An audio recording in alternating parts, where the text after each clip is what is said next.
We can sit on the side here and just chat like it's pre-studio. Cool. Nice. Now my internet signal says it's weak. Weak.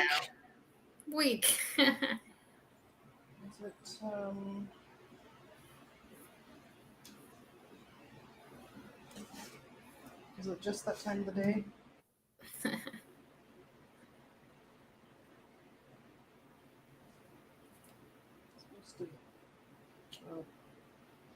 I'm trying to grow some mint here in inside in Arizona, whereas in the Northwest, this grows us a weed, right? Oh, I was gonna say, yeah, we get like mint, rosemary, like a lot of herbs grow really well here. Yeah. Probably so dry there, y'all don't get. Yeah, this would not survive outside here. It's already been in the 90s this week, so. Oh my gosh. It's so funny. Like I kind of like the warmer weather. My wife says anytime it gets warm, I complain, but like, I don't know. The older I get, the harder like it is when it's just really cold. Like when it's from like January to March, it's like, well, even like November to March, it's rainy and like 38 degrees. And I'm just like, ugh, my body, it's too much. Yeah, I spent 49 years of my life up in the Northwest. So I did my time up there. Your time. Yeah. Yep. And I mean, like, I think we talked about the summers are so great. Like, you cannot beat the Pacific Northwest summers, but man, sometimes in between is really hard. Yeah. And when you have a pet that's injured, it's just, it's been a stupid few days. Well, let's officially start the show off, everybody. Yeah. Hey, we're live, everyone. Are you trying to follow keto, but your doctor, nurse, or nutritionist told you that it's unhealthy, dangerous, or unsustainable? Are you a healthcare provider that's maybe said or thought any of those things I just said about your patients or clients? Would you like to hear the story of how one dietitian bucked the current and even getting in a little bit of trouble along the way, started doing the opposite of what she'd been taught because it was so effective? Well, hey, this episode is for you. Stick around. I have the amazing guest of Michelle Hurn, you all. But first off, I got to do our little medical disclaimer. Welcome, everyone, to Keto Chat Live. I'm your host, Carol Freeman, and I have a master's degree in nutrition and clinical health psychology. I'm a board-certified keto nutrition specialist and also a certified clinical hypnotherapist. I specialize in helping women 40 plus follow a keto diet for sustainable health. And as our lawyers like me to say, this show is meant for educational, entertainment purposes only. It is not meant to be medical advice, nor intended to diagnose, prevent, treat, or cure any condition whatsoever. If you have questions or concerns about your specific medical conditions, please seek out a qualified personal health care professional. And everyone, help me and join me in welcoming our special guest today, Michelle Hurn, registered dietitian and author of the Dietitians Dilemma. So let us know you're here. Tell us where you're joining from as we welcome Michelle. Thank you. Thank you for the introduction. That was a really awesome introduction. I like your disclaimers as well. Oh, great. Let's see. I'm going to read your little bio too that you sent. So let's give a little more background about who is Michelle. I'm so glad you're here. I heard about you. I'll just give a shout out to Siobhan Huggins is how I heard about you, because she posted about your book that you wrote and how helpful it was to her. And so I reached out and I was like, oh my gosh, I got to meet this Michelle person. And it's just been great. So Michelle is a registered and licensed dietitian with 11 years of experience as a clinical acute care dietitian, lead dietitian in psychiatric care, and outpatient dietitian. While practicing inpatient and outpatient care in the hospital setting, Michelle discovered a disheartening connection between the high carbohydrate, low fat, sugar in moderation nutrition guidelines she was required to teach and the rapidly declining health of her patients. Michelle is an endurance athlete, and she has competed in 12 marathons. Congratulations. 2019, Michelle decided to follow a low-carb, high-fat, high-animal protein diet to see if it would alleviate severe muscle pain she was experiencing. Not only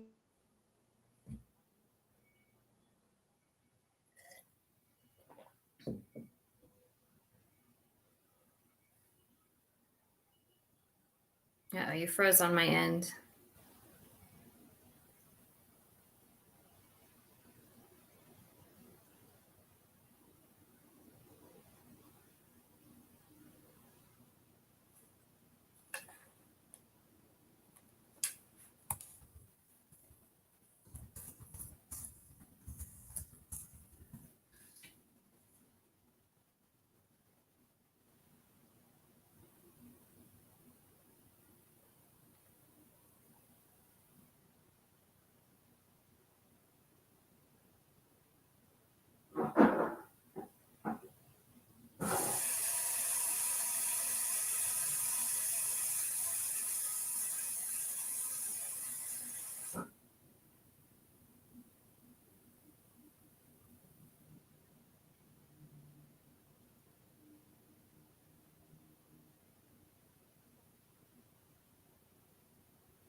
So it looks like Carol, it froze on my end for her. So I'm going to just hang out here a second to see if she comes back. It looks like she maybe had to log off and log back on. So until she comes back, I'm just going to kind of chill out here. She was doing my introduction, and yeah, I started having severe muscle aches and pains, and I ended up adopting a low carbohydrate, high fat animal based diet just with the goal. I thought like maybe all this extra protein could actually help my muscles. And what I found was my anxiety. I had suffered from life-altering anxiety, crippling anxiety from the time I was a teenager, improved significantly. I mean, within weeks, that was one of the biggest changes. And of course, my muscles healed. I felt a zillion times better. So yeah, I'm super grateful. I went from struggling being able to run at all to now I compete in ultra marathons. An ultra marathon is any distance over the traditional marathon distance of 26.2 miles. So yeah, I'm just going to hang out and wait for her. My goal was to talk a little bit about my journey. Like, what is it like to be an acute care dietitian? What is it currently like? And what was it like for me when I, first got my health back? Because, you get really excited. You're like, oh my gosh, I'm going to be able to help so much more people with this information. But unfortunately, in the acute care setting, you're just not allowed to teach a low carb, high fat diet. So we'll see if Carol returns. If not, maybe we'll just see the Michelle show, and I'll just talk about share my story. So we'll give it a few minutes. Thank you guys if you're watching this live. Thank you for your patience. Did you have to carry the show all by yourself? I did. I actually, I said, what? I kind of kept going from the bio that you had talked about. I said, yeah, just I lost my health. But carry on. I'm so fed up with this internet service that I have here, and it worked fine all day in the middle of us trying to start our show, and then it's like, nope, not right now. Well, thank you for carrying the show by yourself, No Michelle. worries. My modem says I have a very good signal, but apparently my computer doesn't agree. Well, may I join your show now, Michelle? Yes, you may. I was just, well, and I appreciate, the introduction. I just was saying that, I started to lose my health in 2019. And, I ended up adopting a low carbohydrate, high fat, animal based diet purely with the goal to help my muscles. My muscles were hurting. My body was hurting. And what I found was not only my muscles healed, but within weeks, my lifelong anxiety was significantly better. And, I was very excited. I was like, oh my gosh, I can't wait to talk about this, teach this, research this. And, if you're a dietitian in an acute care setting, you're not allowed to teach low carbohydrate nutrition. And so, yeah, that's where I left off. Well, excellent. Well, let's continue from there. So I'm curious, do you remember how you even heard of low carb animal based first? Like, what made you decide that may be an answer for you? Yeah. I had been familiar with ketogenic diets and low carbohydrate diets. Like, I was long under the impression that blood sugar stability was very important, like no matter what your life disease state was. But, as a dietitian, I was just constantly indoctrinated with, you need carbohydrates. Everybody needs carbohydrates. Doesn't matter what, if you're type 2 diabetic, if you're underweight, overweight, everybody needs carbohydrates. And so, ketogenic diets were talked and mentioned, but they were really like, it's a dangerous diet. It's a very high fat diet. It should only be used maybe with epilepsy in certain cases. Mm-hmm. And so, I'd always followed a lot of the fitness world, and I was very curious about a low carbohydrate diet. And, I intuitively knew, and I imagine many people watching this know this, carbohydrates didn't make me feel well. Like, when I was running, when I was a high carbohydrate athlete, I was eating about 350 grams of carbohydrates a day. And then when I turned 36, my performance started to suffer. I was having all kinds of muscle pain. Well, 2 sports dietitians told me I just needed more carbs. So I started eating 400, 500 grams of carbs a day, and things went from like bad to worse. Like, my anxiety went from, I couldn't even leave the house. I was having panic attacks. My whole body hurt. And I just, you kind of deep down know, like, this just doesn't feel good. This doesn't make me feel good. I was constantly hungry. I had, a lot of digestive issues. And so the moment that I, decided I'm not going to run anymore, this is not working. My life is falling apart. I thought, like, why not just give it a try? Give it a try for a few days. Like, I was just going to adopt a purely ketogenic diet. And then I heard about the carnivore diet, and I remember like literally like laughing like that. I would think like, this is the craziest thing I've ever heard of. Like, you know, once again, you're very indoctrinated not only with the need for grains, but also like, oh, fruits and vegetables, it's so good for you. But, you know, unfortunately, that's where most people stop. Most people just are like, that's crazy, and move on. But it was like, you know what, that's crazy. But all these people I'm seeing on Instagram and carnivore and keto, they all look pretty happy and healthy. And I was not. I was a mess. And so really I said, well, what I'm doing is not working. So I'm very grateful. You know, I reached out to a few people in the community, just asked some basic questions, and everybody was very gracious with just, you know, this is what I'm doing. This is what's working for me. And I thought my only goal was like, well, you know what, if I just go very low carb, carnivore for 30 days, maybe all this protein will help my muscles. And I knew that like meat and liver and things had iron, but I was not, this is something we don't teach in nutrition. We don't teach bioavailability. We don't teach about, you know, the potential for, you know, carbs and phytic acid, you know, for anti-nutrients to block the absorption. And so, yeah, so I remember that moment that I decided to do it. I honestly was scared. I'm like, oh my God, am I going to have enough energy? Am I going to be able to get through my day? It's so funny because I tell people too, like, wow, we're so far removed from how humans are supposed to eat. Like if you just take a step back, you know, nothing about science. If you just say humans evolved eating meat and fat, like that's how we evolved. That's how humans thrived. When I see things that are like keto is dangerous or meat causes cancer, it's like, if that was true, the species wouldn't exist. Like this is how we evolved. We were completely free of chronic diseases until, you know, processed carbohydrates and a lot of those seed oils. Oh, so true. I remember so much your story reminds me of various phases of my ignorance of keto and then learning more. So I used to teach nutrition classes at a little school up in Portland, Oregon. And I remember teaching all this stuff and then showing an article of this family that was 100% carnivore and laughing at it. And all the students were laughing. And the same question of like, how do they have any energy during the day? They must be just completely exhausted all day long. And fast forward now, and I'm like, oh, now they had something figured out a long time ago. And I remember after learning about keto, where, you know, carbohydrates are one non-essential macronutrient. So we need protein, we need fat, but carbohydrates have no essential function in the body. And I remember telling that, posting it online, and fellow dietitians that I went to school with would say, well, that's not true. The brain needs 130 carbs a day. And it's like, well, that's not true. That's what we're taught, right? But it turns out it needs them, but it can make them. It doesn't have to.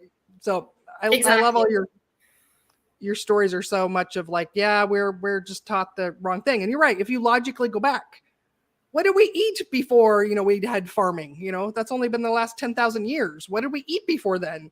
Yeah. And you know, what's interesting is sometimes, you know, you have different experiences in your life. And I just feel so grateful for, you know, this journey started for me in late 2019 and continues. And I still am, I still see things that make me go, wow, or, oh my goodness. I just got back from visiting my sister in California, and I was in a hotel for a couple of days that had a continental breakfast. And I'm not a parent, so my non-existent children are perfect, but I was shocked by how many, I always like to disclaim that, how many obese, not just like little chubby kids, but obese children there were. And I'm watching them eating, you know, these big waffles and the frosted flakes. But the issue is when we eat all these carbohydrates, when we follow this food pyramid, when we construct our diets to have these, you know, quote unquote healthy whole grains and rices and breads, they set us up to be hungry. You either have to eat a lot of carbs or a lot of fat. And as we've shifted to eating a lot of carbs and a lot of processed sugar, you know, those are getting stored as fat. And, you know, they're making us hungry and unhealthy. And I'm seeing that. The fastest growing obese demographic is children ages 2 to 5. Yeah. And I was struck because it wasn't just like, oh, there's this 1 or 2 chubby kids. It was like, holy moly. It's sad because, I mean, this is our next generation. Mm-hmm. Yeah, that's always strikes me too, because you're setting the foundation for the rest of their life, for their health. Whereas, you know, a lot of parents, you know, think, oh, they're young, let's just let them live. They're kids, they're only young once, but you're really building their house. You're building the foundation of the house they have to live in the rest of their lives. So I say good nutrition is even more important in childhood. Don't wait till you're an adult to fight fight your weight and your health. Like, why not have good health your whole life?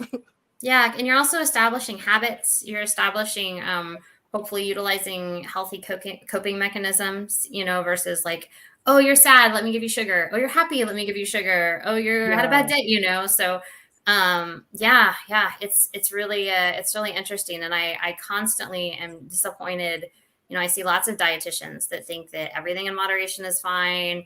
We need all these carbohydrates. But once again, it really comes down to our education is just poor. The Academy of Nutrition, which used to be the governing board of dietitians, when I was a dietitian, when I became a dietitian in 2009, the number one sponsors were Coca-Cola, PepsiCo, Frito-Lay, General Mills, Kellogg's, Hershey's. As of today, we're sponsored by Barilla Pasta, the National Confectionery Association. That's my favorite. We're literally sponsored by candy. And that obviously impacts, what we're going to teach people. Yeah. Well, speaking of the restrictions of the diet, right? So you'd shared with me before about how history of eating disorders. And I was taught that if you put someone on a diet and you restrict different food groups, the whole everything in moderation thing, we were taught that that's what caused eating disorders. And so the way to cure them was to let people eat whatever they wanted. So will you share with us a little bit more about like what was that like with your past history of eating disorders and going on this primarily meat only diet? Absolutely. And yeah, to really flash back quickly, when I was 12, I was diagnosed with anorexia. I was 5 feet tall and 57 pounds. So I was immediately put in inpatient hospitalization. The doctor told my parents I had a 10% chance to survive. And I wasn't supposed to hear that. They went across the hall in a room and I was told to wait, but I'm 12, so you don't do what you're supposed to. But yeah, so it was pretty bad. And I was immediately put on a 24-hour tube feeding system. That's another interesting thing. Tube feeding ingredients are the same today. That they were when I was 12. So over 25 years, tube feeding. Back then I was fed maltodextrin, soy protein, corn syrup solids, exact same stuff today. It's pretty terrible. And that's the dogma, is that you're going to be fed the standard American guidelines. You need to be able to eat all foods to heal. That's one thing. Like, you will know you are well when you can eat all foods and be okay with it. When you can eat a cookie, when you can eat, chicken, whatever, and you're going to be okay. And I realize and I validate that sounds good in theory, but that completely ignores human physiology, how humans are designed to eat, metabolize. That also completely ignores what certain foods do to our hormones and our brain. And so, when I decided, I had struggled when I left inpatient treatment, I was still 12, about to turn 13. I was told, you will have lifelong anxiety. You will probably have racing thoughts with food and panic attacks the rest of your life. You will likely relapse. This is your cross to bear. That's a lot for a young human. And they weren't wrong. I struggled with food and, worrying and thinking and all kinds of things. And, when I decided, fast forward to I'm 36 and I'm going to try this all meat, all fat diet. I'm married. My wife was like, no, you cannot do this. This is eating disorder. This will set you back. This is terrible. And I don't know. I can't tell you why exactly, but I was like, I just feel like I need to do this. And we thought about it. We argued about it. Finally, she was like, all right, whatever. You'll quit. This won't work. And then, of course, the first few days are rough. You're transitioning from very high carb to low carb. It's like, how's that going? I'm like, it's great. Your head is like, electrolytes, everybody. Public service announcement. I wish I didn't know what I was doing. But within 3 weeks, after the first week, my muscles stopped hurting, but I was like, well, I'm not running. And then I remember it was like 11 or 12 days into eating just meat and fat. I was still working at the hospital at the time. And we were in a meeting and one of my dietitian's coworkers was like shaky. And she's like, Michelle, I got to get a snack. Do you need a snack? And I was like, we're going to eat lunch at noon. And she goes, Michelle, it's almost 2. And I was like, whoa, because I used to have to eat every few hours. I would get dizzy, shaky, that hangry, even like I said, those cold sweats.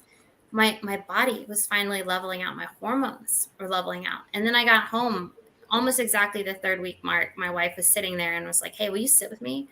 And, you're like, uh-oh. Yeah, what's going on? And she just said, I don't know what's going on. This is the best your anxiety has been in the 11 years that I've known you. And that's great. We need to find out why. Like, what is going on? And so we what's both wrong, right? yeah, What's we wrong? both went down the rabbit hole. I did not know there was so much research. Like we have so many clinical trials specifically on blood sugar stability. We can type 2 diabetes. We can reverse type 2 diabetes with a ketogenic diet. We can start to reverse it within 14 days.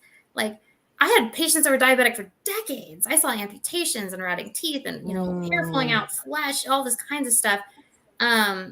Yeah, and I was just blown away. I was like, and then the mental aspect, depression leads our nation as the #1 cause of disability. More people will not go to work because of depression versus anything, accidents, tumor, anything. And it's not getting better. I mean, bipolar disorder in our children has increased 4,000% in the last 2 decades. Like this is not good. And it was Dr. Georgia Eade who first talked to me about the impact of all these processed carbohydrates and seed oils on our brain. We are literally shifting the neurotransmitter. I mean, obviously you're getting a dopamine response, but we're shifting the neurotransmitters that teach our body how to, or allow our body to cope with stress and learn new behavior. We're shifting GABA in the brain so high that our brain can no longer cope with stress. We find high levels of GABA in suicide victims and people who have done a lot of illicit substances. It's not good. So. Yeah, so we have the knowledge that we don't have to be suffering from these things. So I'm glad that you're here again, helping get the word out. Hopefully just one more person hears this information and can take control of their health back. And there's no reason that we need to have all of this. It can be hard, specifically with anorexia. I did a presentation on anorexia. I wanted to make sure there was enough science for it. And like you said, there's this like, okay, you have somebody who's severely underweight, who's terrified of food. How in the world can you feed them a diet that doesn't include lots of carbohydrates or sugar or whatever? And here's why. This is what I'll tell you that I found and that I believe if we started Michelle's Center for Healing People with Anorexia, when you have starved yourself or you have been binging and purging, you have damaged your intestinal epithelium. What does that mean? You've damaged your GI system. Your GI system is incredibly important for you to absorb nutrition. If you cannot absorb things, then they're effectively useless to you. It doesn't matter how many vitamins, whatever I give. If you can't absorb, you need to be able to absorb things to build, for your hormones to work, to build neurotransmitters in your brain. And so you also, so many people with anorexia, including myself, report incredibly high levels of GI pain, stomach, constipation, diarrhea. And, when I was in treatment, I was told, oh, it's on your head. You're making this up. No, we hurt. You're feeding us food, you're making us hurt. And so by following a very high fat, high meat, potentially ketogenic or carnivore diet, what you're doing is you're providing the most bioavailable nutrition. And once again, we don't teach this in dietetics. What does this mean? The nutrition in meat is much, much, much more absorbable than the nutrition in plants. For example, once again, if you can't absorb it, it is effectively useless to you. I like to use the example of like iron and spinach versus steak. Steak, you can absorb about 20%, where iron is like 1.7%. I always say that would be the equivalent of like, I wrote you a check for $1,000 and you get super excited and you're like, oh, Michelle, I'm going to go cash it. And they're like, yeah, she's got $17 in her bank account. And you're like, what? It doesn't matter what it says. It matters, can you access the funds? Can you use it? Yeah, and when you eat lean fat, you don't have all the fiber. You don't have all the phytic acid. You don't have things that are going to potentially block you from using that nutrition. Well, how different would it be too? And when you get the meat and fat, you stabilize blood sugar. Just that alone, we know reduces anxiety. But how we feed people in treatment for eating disorders is we give you, all these carbs, all this processed sugar. So your energy blood sugar goes up, you crash and you feel sad. And then you're, have all the side effects and your stomach hurts. And then we do it again and again and again. And we're like, man, I don't know why they're so anxious. I was 12. I was on 7 different medications, So anyway, my theory and my thought, and I've seen this in several individuals, is you need, this is not a low calorie diet if you're underweight, 4,000 to 5,000, I've talked to one individual up to 8,000 calories a day, high meat, high fat. There's not to be no carbohydrate, but minimal carbohydrates for a set period of time to let your system heal. Then we build into it. And then for bulimia, or, binge eating disorder, you don't have to eat all foods to be well. That's the dumbest shit I've ever heard in my life. That is the processed food company trying to sell their stuff. Nobody needs, that's like telling an alcoholic, if you can't drink one, then you're not well. That's, nobody believes.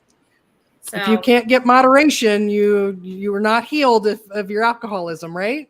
yeah, and I've known, I never thought yeah, sorry, I go never ahead. thought of that, Michelle, that analogy, but that's so true, right? We don't tell alcoholics that you're cured when you can drink in moderation. No, Yeah, we know that like those foods cue up the brain too much and they can't control it. Why are we trying to tell people with any kind of eating disorder that like somehow you're going to be able to achieve moderation with these highly addictive foods that hijack your brain chemistry? our society thinks there is something wrong with you, or you are missing out, or you are somehow not having fun or whatever if you don't want to eat pasta and Oreos. Like I can't tell you how many times my wife and I have been out or whatever, like, oh, you're a runner, you must want these pancakes and this. It's like, no, I brought my beef. Like, I'm good. And it's like, what? Why wouldn't you do that? You're spending all this energy doing all this. You look so lean. And my whole life I've been relatively lean. I did not have, a metabolic disorder per se. I wasn't type 2 diabetic or obese, but my anxiety was crippling. Everybody experiences symptoms potentially differently, but yeah, we don't, if somebody says, yeah, hey, I'm not drinking, I'm a recovering alcoholic, everyone would be like, oh yeah, cool, man, no worries. But if you're like, what, I'm going to pass on the cake. I really struggle with sugar. They'd be like, oh, come on, have some fun. Yeah. We just have a very different attitude about it. Yeah. And unfortunately, it takes a very strong person. It's hard because there's so much societal pressure. And, when you think about like a recovering maybe addict, like, you don't drive down the street and see ads for methamphetamines or, I mean, sometimes you do obviously for alcohol, but we've even regulated cigarettes. We don't even allow cigarettes to be advertised, on like big billboards or in magazines. But with food, it's everywhere. I think I shared with you, like, I was trying to check the sports news and there's an ad and there's everywhere you go, there's processed food. My dog's at the vet. They have a free mochaccino machine. Like you press a button and you can get a sugary cappuccino, like it's, we have to rise above if we're going to be metabolically healthy. And we also, my gosh. Wait, so getting the humans addicted to the sugar wasn't enough. They got to get the dogs addicted as well. Yeah, the dog food industry is owned by Mars. Well, a lot of the bigger companies are owned by processed food companies. They're putting nonsense in our dog foods. So yeah, it's really sad. And I've shared before that healthcare, if you have an acute accident, like let's say, God help you, you're in a car accident or something, our healthcare system is second to none. It is amazing. Big problem. They can save your life. I was pushing down some stuff in my trash and I didn't know there was glass in there. I ended up having to get stitches and that was great. Went in, no problem. But if you have a chronic illness, our healthcare system, it is designed to keep you sick. Yeah. This is a capitalist society. We do not live in a socialist society. This is a capitalist society. It is designed to make money. They have a fiduciary responsibility of their shareholders. And the only way they can do that is to keep you sick. If they heal you, you're gone. You're happy. You and I are paying, for diabetic medication or whatever. If they kill you, then you're gone. We got to keep you needing surgeries. We got to keep you rotting teeth. We got to keep you amputations. That's how it is. You guys, you have to realize, you and your loved ones, this system is designed to keep you sick. You have to think outside the system. Oh, well, speaking of that system, walk us through. I bet you discovered the healing power of this for yourself. You started to feel so great. I bet you were like, oh my gosh, I'm going to go change the lives of everybody I'm working with now. So walk us through what it was like trying to bring this into clinical practice. Yeah. Well, first of all, my dietitian coworkers thought I was totally whack. Like, I think they kind of rallied around, like, maybe she's doing this for her running. Curiously though, and I've shared this before, and this is not trying to be judgmental, this is purely fact, that I worked in 3 different facilities and about 60% of the dietitians I've worked with are obese, not overweight, obese.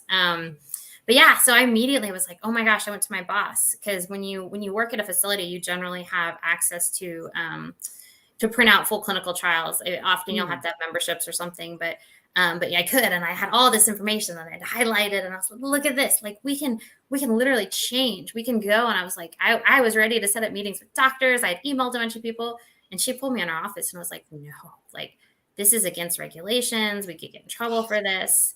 And I was like, well, we're not helping people. And she asked me, she said, well, you're charting, right? I'm like, well, yeah, of course. She's like, you're fine then. I'm like, really? Like, the message was, we're not really trying to help people. We are trying to check boxes, get insurance reimbursement, make sure everything's checked off, and move on. And that's what burns out. If y'all know people like nurses, doctors, a lot of people get burnt out with this because it's just like this rotating cycle of sickness, you know? And so I struggled. I was like, how am I going to get through my day with not being able, you know, I have a type 2 diabetic that I see trying to shovel down this brown rice that they think is garbage, and thinking that they're obese. I'm like, I know I should eat a salad.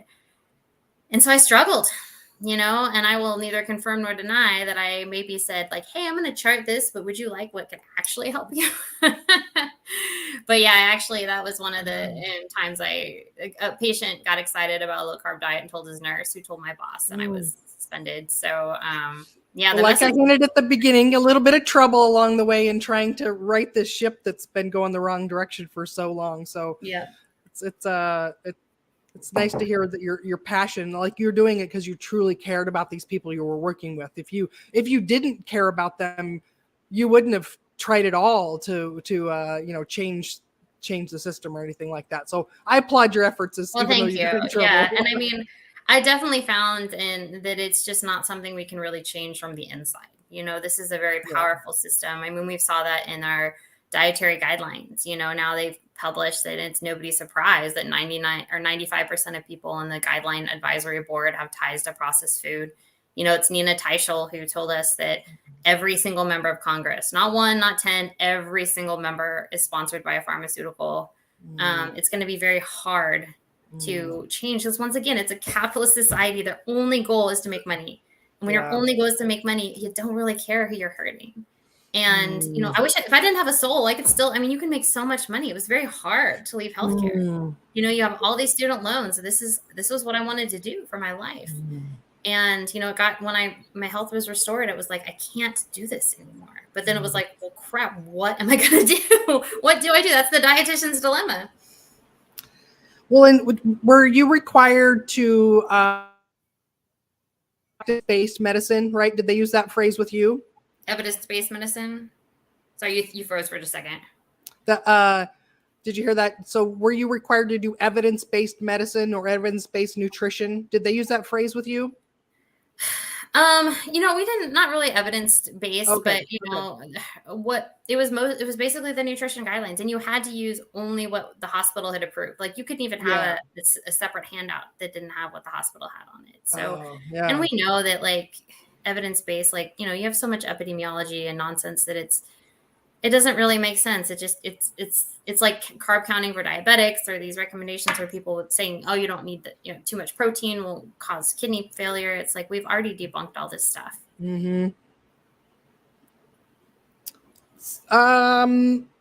Okay. Where should we go next on your journey? So, so you wrote this book. How did that come about? Tell us about the Dietitian's Dilemma.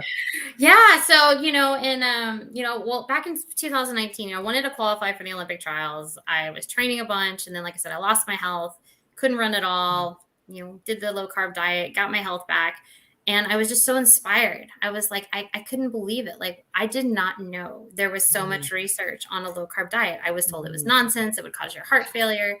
And I just was so super excited. And like, I naively first thought that so would my colleagues, so would my healthcare, so would people in the system.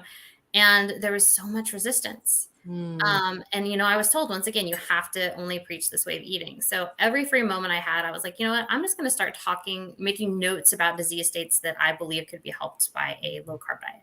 And I started reaching out to anyone who would listen. I started listening to all kinds of podcasts. I talked to Dr. Chris Palmer, talked to Eric Westman, talked to Ben Bickman, like, teach me, talk to me, share with me. I want to learn.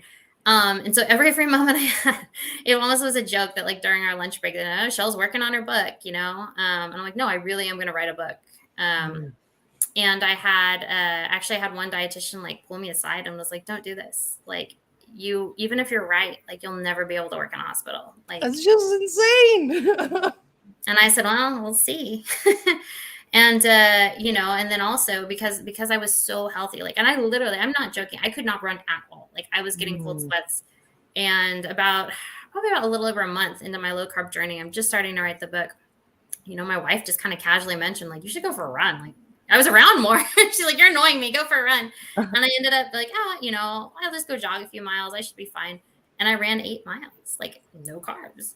And that also got the wheels turning in my head. Like maybe my story isn't over. Maybe my competitive running isn't over. You know, my poor wife, she's like, oh, fun. You could be a recreational runner. And it's like, what if I run ultra marathons? What if, forget this 26 mile. What if I run like 6 hours or 50 miles? And she was like, okay. She wasn't thrilled about that idea at first, but we're like, well, let's give this a minute. Let's see how I feel. You know, I reached out to Zach Bitter, who is the current world record holder of the 100-mile race, who also follows the low carb diet. And he was like, yeah, you know, let's try this. You know, I'll coach you. And so as the days went by, it was, to be honest, I was very angry. It was hard working in the hospital because I saw so much sickness. And you see what's being served to the patients, what's being taught to the patients, what the nurses believe. And also I got more frustrated when I would talk to nurses and I would just say like, what's going on? Like, you know, that's a lot of carbs for a diabetic. You know, they kind of laugh it off. Like, yeah, it's fine. We're giving them insulin. Like, oh, we know. It was almost just like people were just kind of resigned to the fact, like, this is just how it is. You know, I even had one doctor tell me, hey, Michelle, we just have to assume people aren't going to do what they're supposed to. And I was like, all right, that's the assumption we're starting with. Like, how about we at least teach them, give them options, knowledge. Yeah. And so then I was just like, then COVID happened. And so I lost a lot of my dietitian hours and I was put in the call center where patients called for 8 hours a day. I had to take calls where patients ordered food. I wasn't allowed to give any nutrition advice. I just had people call with diabetes and say, I want a caramel macchiato and cake. And that was that moment I knew like, okay, I got to get out of here. I can't do this. You know, I wasn't allowed to tell people anything, but when people would ask, well, what should I eat? And I'd say, I'd fast.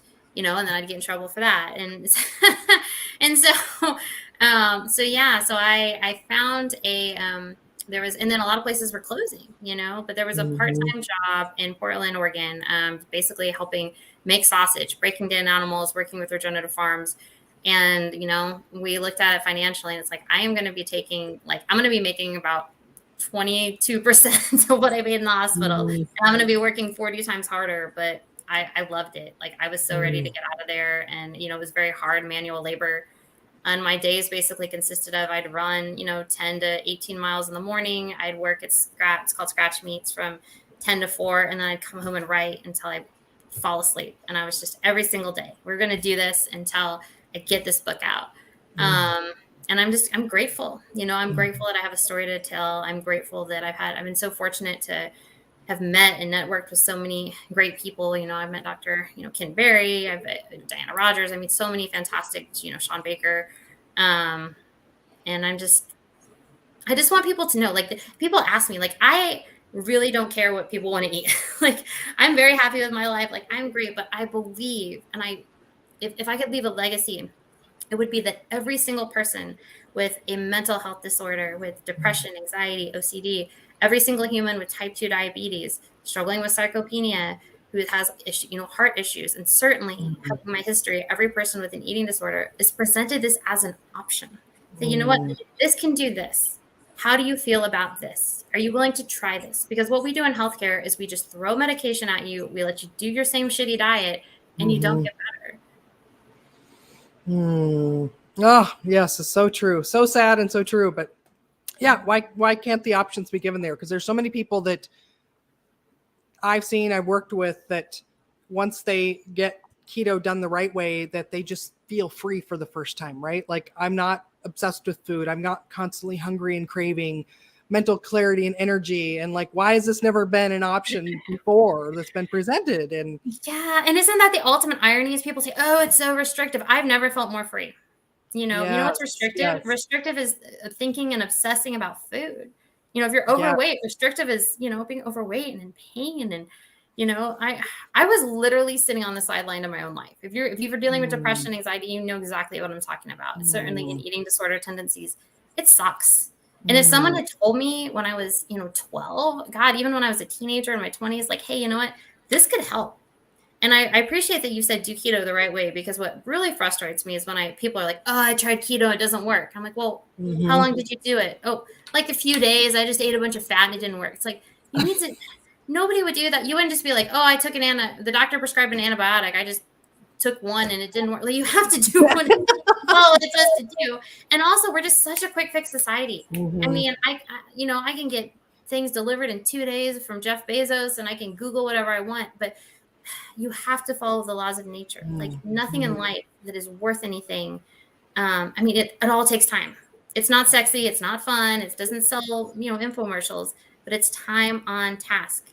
If you have been sick for a decade, it's going to take time. The good news is it's not going to take a decade. I had incredible results in 3 weeks, many people 30 days. You gotta give it time. And I am better today than I was 6 months ago, than I was 6 months before. So you have to buy into the process. Yeah. I'm so glad you said that too, because people want instant results. They want to feel, the nice thing is that they do feel better pretty quickly. Now, not everything gets healed immediately, but I'll just brag on one of my clients recently. So she did a year-over-year DEXA scan. She's lost over 70 pounds. And I already know her labs are beautiful, perfect. Everything is perfectly healthy in her. And she's been with me almost a year and a half. And her DEXA scan showed that she did not lose any lean tissue in that 70 pounds lost.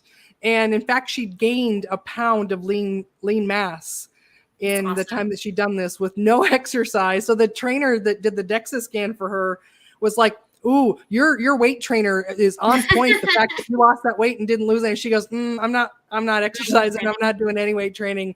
It's just my nutritionist." And so it's just, because I was trained, you probably were trained in school as well, is that once you turn 30, it's just downhill from there, from your bone mass. And so one of the things I noticed was her bone density increased. And my theory, I don't know if there's any research, maybe you can tell me if there is, but my theory is a couple things. So one is adequate salt, which is required on keto to avoid the symptoms, the side effects, coupled with adequate fat, because the physiology, to get minerals into bones, you need fat-soluble vitamins in order to signal that.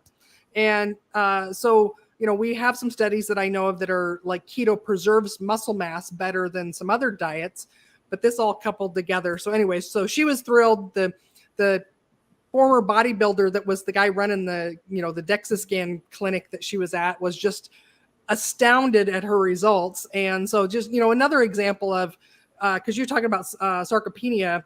Sarcopenia is the muscle wasting, right? Yeah, that's just, I saw it so much. And we also have people who are obese and sarcopenic, just so much fat and minimal muscle. Yeah. Well, and then so then osteoporosis as well, while there's some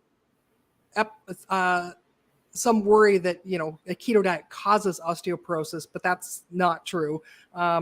So, and I would add osteoporosis to your list of things. Yeah, I mean, you certainly could. And I think you nailed it. I don't know the salt. That's very interesting, but definitely you have to have fats. You need adequate fats to build bone, and vitamins A, D, E, and K are they're fat soluble. They do not, and you also need, your hormones have to be stable. And I feel like when we're eating a lot of those processed carbohydrates, we're throwing, our blood sugar goes up, insulin comes in, we're getting cortisol, we're getting all kinds of wacky things happening with our hormones.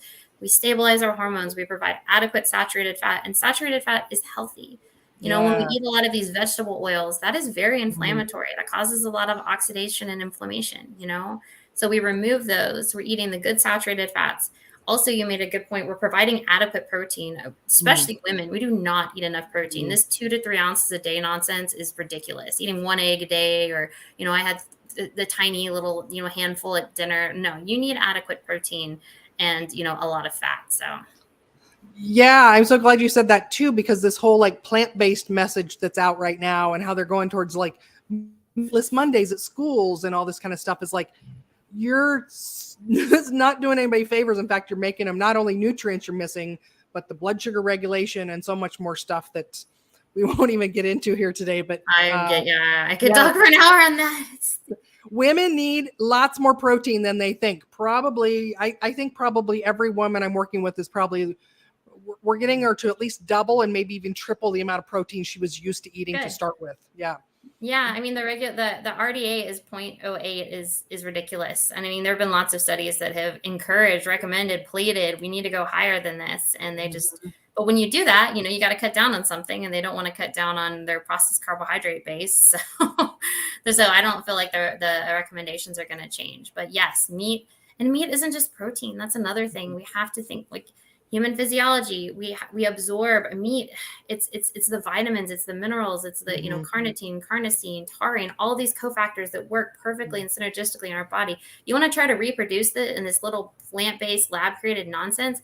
That's terrible. I wouldn't feed that to my dog or my chickens. Like, do not eat that. You know, it's not good for the planet. It has a huge carbon footprint. It's horrible for your body. And it's just making people in Silicon Valley a lot of money. So don't fall for the propaganda. Yes. Oh gosh. One of the same client that had such good results on DEXA scan, her son has been inspired by her journey, and he's gained remarkable health. So I think he's about 7th grade. And not only did he lose 14 pounds, but he gained 5 inches. So, you know, the fat percentage change was remarkable, right? Nice. And one of his teachers is having him do research on plant-based stuff right now, but she's clearly a plant-based person. And so making him watch like Forks Over Knives and research this and that. And then, you know, wait till you hear this. Wait till you hear this. So he had to have a diet diary and turn that into his teacher. And he was forced to take a form home to his mother and have it signed to inquire as to why he eats so much meat, because that's just so bad for him and for the planet. So we had some good discussions, and thankfully he's a very intelligent young man who's like, this is not right what she's telling me. And so he's kind of rebelling against what the teachings are, but it's just like it's going into our schools now, and these poor kids, like, it's really bad. I mean, and some of the documentaries are just so bad, but they hire people, you know, and they have these scary voices that put, you know, meat will kill you. And it's ridiculous. It doesn't have any basis in reality. Like, guys, this is not reality. Once again, if meat was dangerous, the human species would not exist. And obviously it's like, just use your common sense. Are things created in a lab in Silicon Valley, is that better for human health? You know, and it's just like, humans, we need calories, we need meat, fat, we need enough bioavailable nutrition. That is very hard to get in plants. Plants have lots of things called anti-nutrients, things that actually bind. Iron deficiency is the number one mineral deficiency worldwide. Worldwide, more than 25% of us are iron deficient. Kids, it's about 50%. And it's like, you know, even if you're eating meat and stuff, we're eating things that bind with it. If you're eating grains, beans, oats, peanut butter, those things bind with iron. They're full of phytic acid, you know? So it's like this notion that eating more plants is better, getting more fiber, you know, it's actually binding to a lot of the zinc and iron and removing these things and making them less bioavailable. Throughout history, humans ate very, very small amounts of plants. Of course, if you live close to the equator, you ate more. But, you know, plants were very small. They didn't have a lot of carbohydrates. We did eat some fruits, you know, tubers and things. But the human species thrives off meat and fat. And there's, once again, you can't defy the laws of nature. You can try. But, you know, you end up just making, what is his name? The guy the Titanic that made that movie. James Cameron.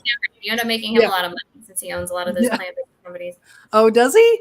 Oh, I did some digging a while ago about, you know, iron and, you know, same thing you said, that like, it's really hard to get enough iron. And I find you have to have 3 animal-based meals a day to get adequate iron. Never mind if you can absorb it all or utilize it, right? Like, so even just having one meal that's not animal food based, you're going to be behind in the amount of iron that you need to consume a day. So a meatless meal or a meatless day, you're like, and like you said, kids need so much more than adults even do, because they're growing, and that's essential for that too. Well, through history, kids, I mean, we used to eat, like, especially if you grew up close to a farm, you used to eat eggs, you'd even have bacon, you'd have steak, you'd have at school, you'd have meat, and at dinner, you always had some type of meat. And now it's just like, oh my God, if you look at what kids eat, it's just like French toast and chocolate milk and a bag of chips and candy bar for lunch. And, you know, mom and dad are exhausted, so we're getting McDonald's or pizza for dinner. It's like we're eating processed junk, and so little actual protein. And that's a huge problem. And I think that's what's contributing, or one of the main factors contributing to obesity. And then, you know, we have kids like when I was on a plane, I watched a woman give the kid, literally pull out the Lucky Charm, like from the big box, and give her to this kid.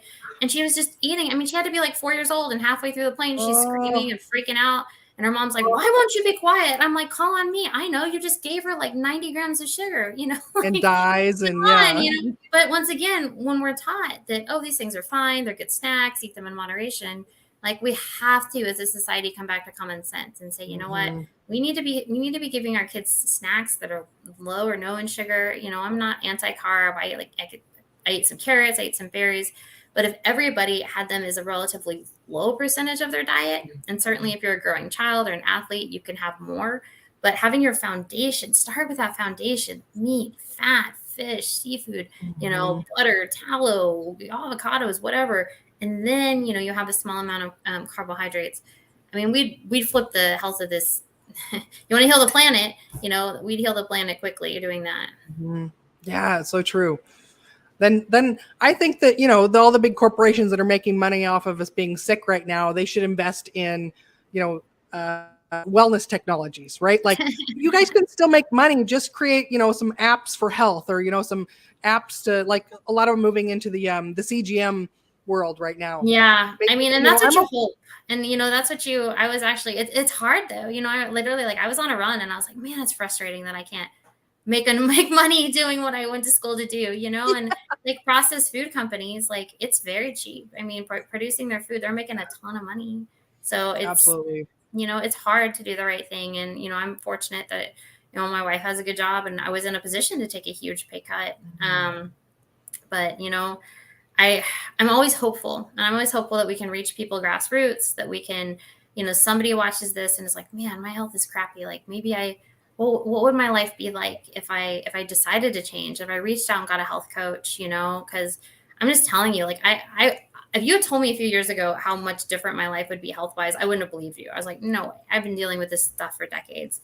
But it's amazing how eating the correct foods and really removing some of those more inflammatory foods just changes everything. Yeah, same thing. I would have totally. I'm trying to add a banner for your website. I would have, same thing. I would have been the person that was like, oh, it's a fad. It's not sustainable. It's not good for you. You know, you can't cut out all this whole food group. Like, you need to do moderation. And nope. Yeah. And, well, you know, I have people ask me sometimes that are like, hey, you know, my dad, my brother, my sister, how do I change them? I'm doing so well. And my best friend is struggling, but she won't give up soda. What do I do? And, you know, the tough answer is you cannot change people who are not ready to change. But you can live it, because people desperately want healing. Like, I've worked in psychiatric care. I've worked on people want healing. Their parents people want to heal. And when they see you being healthy, you know, first they might not believe you, but if you keep just, you know, showing up, being yourself, like, eventually when they're ready, you know, because that was my thing. I was like, okay, well, you know, I'm scared about this keto thing, but you look pretty healthy and happy, and I'm not healthy and happy. So when people are ready, then you can share your story, you know. And I always have a few talking points ready. You know, if someone asks me like, oh, why are you eating all that meat? And I'm like, yeah, you won't believe, man, my anxiety's so much better. Because people can relate to that. Like, oh, your anxiety is better. Like, oh, I'm like, man, I used to be tired in the middle of the day, and now I have stable energy. Oh, wow, really? You know, give people a couple talking points, but do not be those, you know, nobody likes those people that knock on your door that want to tell you about Jesus. I'm a Jesus fan, but nobody likes those people. You're like, you know, like, so you can't be that person. Like, it just sets people are like, go away. You have to be, you know, just show up, live it. And when they're ready, you know, be ready to share your story. Oh, such great advice. I love that you asked that question of yourself. I should have asked that too. Anything in closing, anything you would hope I would ask you about? I'm going to put your website up on the banner here in a moment. Yeah, no, I appreciate that. Yeah, I mean, I'm sure I could talk about a million different things, but I mean, I really appreciate the time. I'm going to, if people are looking for me, you know, I'm on Instagram at Run, Eat, Meet, Repeat. Yeah, the dietitiansdilemma.net is my website. Run, eat, meet, repeat. Yeah, Run, Eat, Meet, Repeat. Okay. And then my book is on Amazon. You know, you can go to the dietitiansdilemma.net. I've got a paperback, ebook, and Audible. And yeah, you know, I'm going to be at KetoCon in Austin in July. I'll be at Low Carb USA in August. Yeah, and I'm always open to questions, you know, feedback. And yeah, I guess that's all I got. Awesome. Oh, that's so great.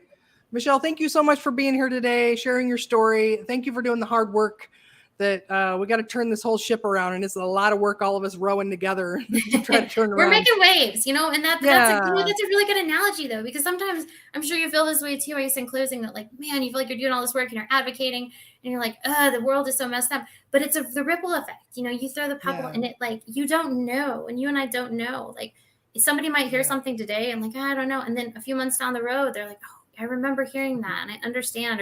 So I would encourage anybody to, like, keep sharing, keep advocating, keep living it, because you may not know, you might be impacting the people around you. For sure. So such great advice. So speaking of that, share this episode with everyone. Yes. Again, thank you so much for being here. Our next episode in a couple of weeks, episode 42, is going to be Nicole Laurent. She is a licensed mental health counselor and uses a keto diet to help her mental health of her clients. And so I don't know if you know her or not, but I'm going to have her on next. Also, on a personal note, I'm headed to Vegas next week, so we won't have a live show, but also follow me on Instagram and Facebook to see how I live my life keto, even while I'm traveling and even in Vegas. It's not hard, folks. You can do it. So again, thank you to our guest, Michelle, for being here. And thank you for sharing all your hard work. And everyone, support the show by leaving a review if you listen to this podcast platform. Share this episode on Facebook or YouTube that you're watching too. And remember, help us grow the show and we'll help you shrink. And thanks again, everyone, for being here today. We'll see you next time. Bye.